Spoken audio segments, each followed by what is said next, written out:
आपल्यासोबत राष्ट्रवादीचे आमदार रोहित पवार आहेत। रोहितदादा पवार सध्या अमरावती जिल्ह्याच्या दौऱ्यावर आहेत। दादा काय सांगणार, पदाधिकाऱ्यांच्या तुम्ही बैठका घेतायत, अत्यंत महत्त्वाचा दौरा मानला जातो, काय सांगणार? एकतर जयंत पाटील साहेबांनी या सर्व पदाधिकाऱ्यांबरोबर चर्चा केलेली आहे। मी काही 1-2 कार्यक्रमासाठी आलो होतो आणि आल्यानंतर पदाधिकाऱ्यांना भेटणं हे फार महत्त्वाचं असतं, त्यांच्याकडनं काही गोष्टी समजून घेणं महत्त्वाचं असतं। म्हणून काल आणि आज पण काही पदाधिकाऱ्यांबरोबर मी बसलो, या जिल्ह्याच्या इतर जिल्ह्याच्या पण, आणि मग त्यांच्या सगळ्या जे काही म्हणणं आहे ते समजून घेतलं। मग सगळ्यांकडून एकच गोष्ट जाणवते की सगळे एकदम तयार आहेत या इलेक्शनला सामोरं जाण्यासाठी, आणि महाविकास आघाडी म्हणून आपला विजय होईलच असा आत्मविश्वास सर्वच पदाधिकारी कार्यकर्त्यांनी त्या ठिकाणच्या दर्शवलेला आहे। आई बाबा होण्याचे स्वप्न अजून पूर्ण झाले नाहीत का? आई बाबा होण्याचे तुमचे स्वप्न पूर्ण करा अपोलो फर्टिलिटीद्वारे। मोफत सल्ल्यांसाठी कॉल करा 9953420359। अनेक जागांची मागणी काल कार्यकर्त्यांनी केलेली आहे। 8 विधानसभा क्षेत्र आहेत अमरावती जिल्ह्यामध्ये, 3 ते 4 मतदारसंघ मिळावे अशी कार्यकर्त्यांची इच्छा आहे। खास करून बडनेरा असेल, अमरावती, वरुड, आणखी एक मतदारसंघ आहे। शेवटी कार्यकर्त्यांची इच्छा असते, पदाधिकाऱ्यांची इच्छा असते, आणि आपल्या पक्षातल्या कार्यकर्त्यांची कुठली इच्छा असते आपल्या वरिष्ठांपर्यंत ती पोचवायची असते, ती मी पोचवेल।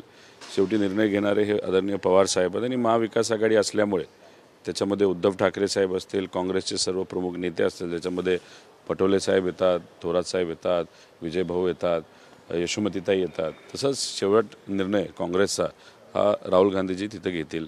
त्यामुळे नंतर काय होईल ते आपल्याला बघावं लागेल, पण या सगळ्या कार्यकर्त्यांची इच्छा आपल्या नेत्यांपर्यंत पोहोचवण्याची जबाबदारी आमची सगळ्यांची असते। पंतप्रधान नरेंद्र मोदींनी ज्या शिवाजी महाराजांच्या पुतळ्याचं अनावरण केलं, तो पुतळा काल कोसळलेला आहे। संतप्त भावना ज्या आहेत त्या लोकांच्या येत आहेत।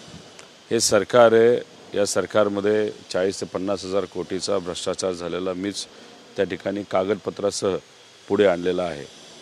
आता हे सरकार या लेवलला जाईल की महान व्यक्तींच्या स्मारकामध्ये सुद्धा हे पैसे खाणार असतील, तर मग काय लेवलला यांचे विचार गेलेत तुम्ही बघा। म्हणजे हे फक्त टेंडरबाज दलाली खाणारं सरकार आहे, याचा निषेध त्या ठिकाणी मी करतो, आणि याच्या खोलात जाऊन जो कोणी जबाबदार असेल त्याच्यावर तुम्ही कारवाई करा। तुम्ही पंतप्रधानांना बोलवता, छत्रपती शिवाजी महाराजांचं ते स्मारक असतं, आणि त्याच्यामध्ये जर कोणी दलाली खात असेल आणि 9 महिन्यातच त्या पुतळ्याचा अवमान तिथं होत असेल, तर अक्षरशः या सरकारचं आपल्याला किती बोललं तरी मला असं वाटतं कमीच आहे। या सरकारच्या विरोधात लोक तर आहेच, पण अशा घटना जेव्हा घडतात, जेव्हा तुम्ही पैसा हा सुद्धा स्मारकामध्ये खायला लागता, तिथं भ्रष्टाचार करता, लोक आता हे खपवून घेणार नाही। येत्या काळामध्ये बदल या महाराष्ट्रामध्ये झालेला आपल्या सगळ्यांना बघायला मिळेल। नक्कीच, तर शिवाजी महाराजांचा पुतळा जो कोसळलेला त्या घटनेची संपूर्ण चौकशी झाली पाहिजे अशी मागणी जी आहे ती आमदार रोहित पवार यांनी केलेली आहे। कॅमेरामॅन अनिकेत दहातोंडेसह मी स्वप्नील उमाप, TV9 मराठी, अमरावती।